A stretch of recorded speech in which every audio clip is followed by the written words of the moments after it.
بسم اللہ الرحمن الرحیم۔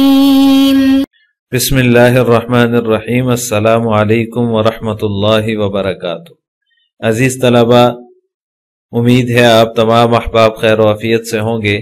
آج مسند امام اعظم کا سبق نمبر 194 ہے، اور اس سبق کے اندر ہم ستاروں میں دیکھنے، تہبند کے بغیر حمام میں داخل نہ ہونے، اور اسی طرح پسندیدہ ناموں کے حوالے سے جو حدیث میں بیان آیا ہے ان سب کی تفصیل پڑھیں گے۔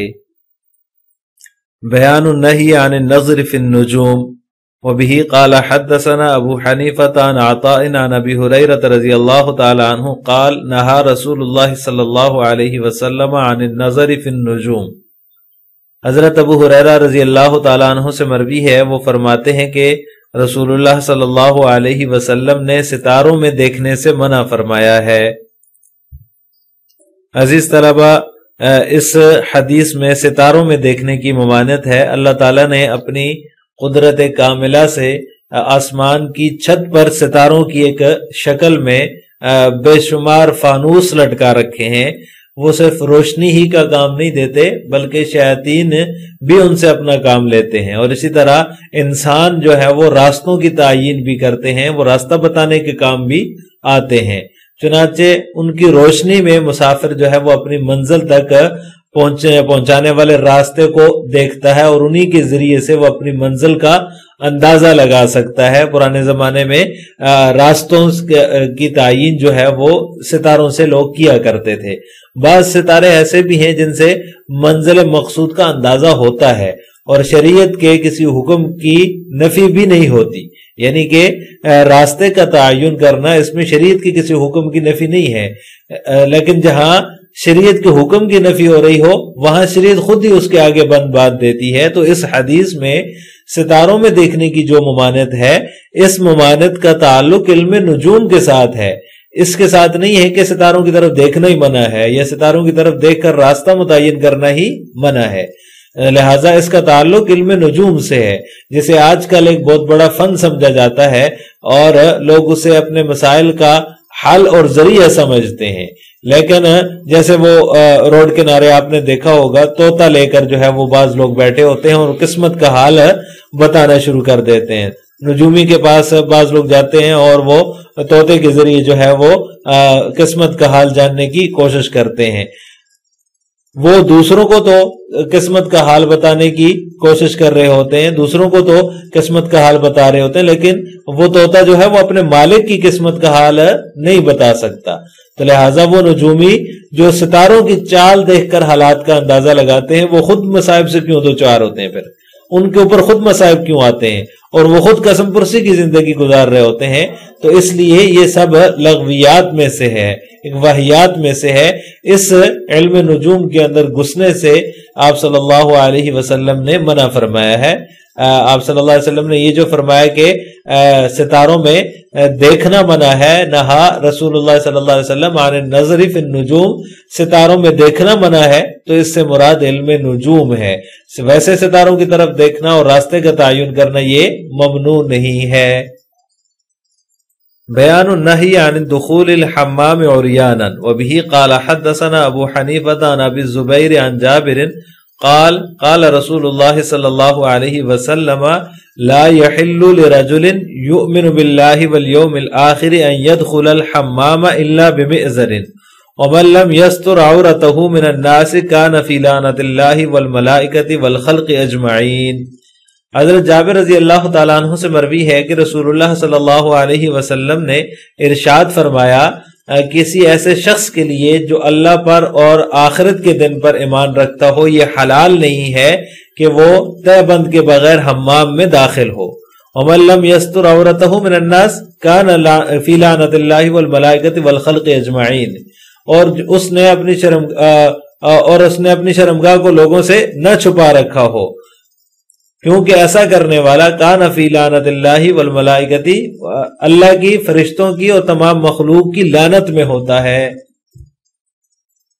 عزیز طلبہ، ماضی میں گزشتہ زمانے میں یا زمانہ جاہلیت میں جو حمام ہوتے تھے ان میں مرد مردوں کے سامنے اور عورتوں کے سامنے برہنہ ہو کر نہایا کرتے تھے، اور اس میں وہ کوئی شرم بھی محسوس نہیں کرتے تھے. یعنی ایسی جگہ نہانے کی بنی ہوئی تھی جہاں پر مرد کے سامنے اور عورت کے سامنے ننگے ہو کر نہا لیتے تھے، اور درمیان میں جو ہے وہ صرف ایک دیوار کا فاصلہ ہوتا تھا. کوئی بھی غیرت مند انسان اس طریقے کو اچھا نہیں سمجھتا، اس لیے سب سے پہلے آپ صلی اللہ علیہ وسلم نے عورتوں کے حمام جانے پر پابندی لگائی، اور پھر مردوں کو برہنہ ہو کر نہانے کی جو قباحت ہے اس کو بھی واضح فرمایا اور اس سے بھی منع فرمایا. تو موجودہ دور کے اندر چونکہ ایسے حمام نہیں ہیں، ہاں اگر ایسی قباحت والی صورت کہیں موجود ہو تو وہاں جانا حرام ہوگا اور وہاں جانے کی ممانعت ہوگی. عام طور پر شہر میں جو حجام کی دکان میں غسل خانے ہوتے ہیں اس میں ہر مرد کے غسل کے لیے الگ کیبن ہوتے ہیں، الگ الگ جگہ بنی ہوتی ہے، اور وہاں پر سطر کا بھی کوئی معاملہ نہیں ہوتا، وہ صرف مردوں کے ساتھ ہی مخصوص ہوتے ہیں اور صرف مرد ہی ان میں نہاتے ہیں. تو اس میں شرعاً کوئی حرج نہیں ہے. لیکن اگر طبی طور پر کوئی آدمی وہاں غسل کرنے میں جو ہے وہ عار محسوس کرتا ہو تو وہ الگ بات ہے، لیکن ان میں جو ہے وہ سطر کا معاملہ نہیں ہوتا، سطر نہیں کھلتا، اور نہ ہی کسی کے سامنے جو ہے وہ بندہ ننگا ہو کے نہا رہا ہوتا ہے، تو لہذا اس کے اندر یہ قباحت نہیں پائی جاتی. بیان ذکر المتفرقات. وبه قال حدثنا ابو حنیفة عن نافع عن ابن عمر رضی اللہ تعالی عنہما قال كان احب الاسماء الى رسول اللہ صلی اللہ علیہ وسلم عبد اللہ وعبد الرحمن. حضرت ابن عمر رضی اللہ تعالی عنہما سے مروی ہے، وہ فرماتے ہیں کہ نبی کریم صلی اللہ علیہ وسلم کو سب سے زیادہ پسندیدہ نام جو تھے وہ عبداللہ اور عبد الرحمن معلوم ہوتے تھے. عزیز طلبہ، اس روایت کے اندر آپ صلی اللہ علیہ وسلم کے پسندیدہ ناموں کا ذکر ہے کہ آپ صلی اللہ علیہ وسلم کو جو سب سے زیادہ پسندیدہ نام تھے وہ عبداللہ اور عبد الرحمن تھے. آج کل کی جو نام نہاد ترقی کا دور ہے، اس دور میں یہ فیشن بن چکا ہے کہ بچے کا نام رکھتے ہوئے والدین یا اس کے رشتہ دار ایسا نام رکھنا چاہتے ہیں جو کسی اور کا نہ ہو، چاہے اس کو کوئی معنی بھی ہے یا نہیں ہے، یا پھر یہ کہ وہ محمل لفظ ہے. اگر اس کا کوئی معنی ہے تو پھر تو صحیح ہے، لیکن وہ معنی بھی صحیح ہے یا نہیں ہے یہ بھی نہیں دیکھا جاتا. جیسا کہ مثال کے طور پر آسیہ نام اگر کوئی رکھ لے بچی کا تو اس کا معنی ہوتا ہے نافرمانی کرنے والی. اس کے مقابلے میں عاصمہ یا آسیہ ہو تو وہ نام تو رکھے جا سکتے ہیں، لیکن تھوڑی جدت پیدا کر لیں تو اس کا معنی کہاں سے کہاں پہنچ جاتا ہے. عاصمہ کی بجائے آسیہ رکھ لیا، آسیہ کی بجائے آسیہ رکھ لیا تو آسیہ کا معنی الگ ہے اور عاصمہ کا یا آسیہ کا معنی الگ ہے. عاصمہ کا معنی بچانے والی اور آسیہ کا معنی ہوتا ہے امید رکھنے والی، جبکہ آسیہ کا معنی ہے نافرمانی کرنے والی. تو لہٰذا یہ بھی نہیں سوچا جاتا کہ کس طرح جو ہے وہ نام رکھا جائے کہ اس کا کوئی معنی بھی ہے یا نہیں ہے، چاہے اس کا کوئی غلط معنی ہی کیوں نہ ہو. بہرحال کچھ بھی ہے وہ جدت کو دیکھتے ہیں کہ جدید نام ہو کہ جو کسی اور کا نہ ہو، دنیا میں کسی اور نے نہ رکھا ہو. اسی کو اگر دیکھا جائے جدید دور کے کارناموں سے واقفیت کے بعد ہی پتہ چلتا ہے کہ آپ صلی اللہ علیہ وسلم نے عبداللہ اور عبد الرحمن جیسے ناموں کو کیوں پسند فرمایا ہے. اور بے معنی یا غلط معنی رکھنے والے یا جس معنی سے بڑائی یا برتری ثابت ہو رہی ہو ان ناموں کو آپ صلی اللہ علیہ وسلم نے تبدیل کیوں فرمایا ہے. تو اس سے پتہ چل جاتا ہے کہ ایسی جدت جس کے غلط اثرات جدید نسل پر پڑے اس سے وہ قدامت ہی بہتر ہے، جس سے جدید نسل اچھے اثرات جو ہے وہ حاصل کر سکے، اس لیے کہ ناموں کا بھی جو ہے وہ شخصیت پر اثر پڑتا ہے.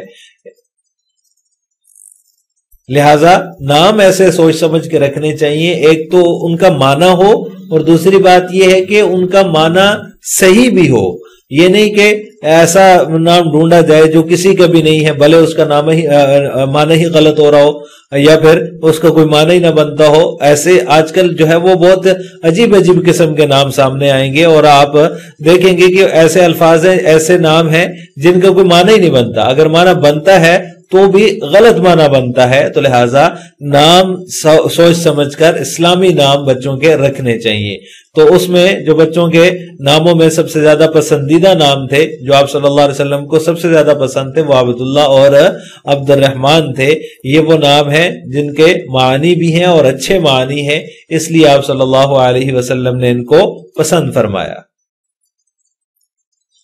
لہٰذا آج کے سبق کا خلاصہ یہ ہوا کہ ہم نے ستاروں میں دیکھنے، بغیر تہ بند حمام میں داخل نہ ہونے اور پسندیدہ ناموں کے بارے میں تفصیل پڑھی ہے۔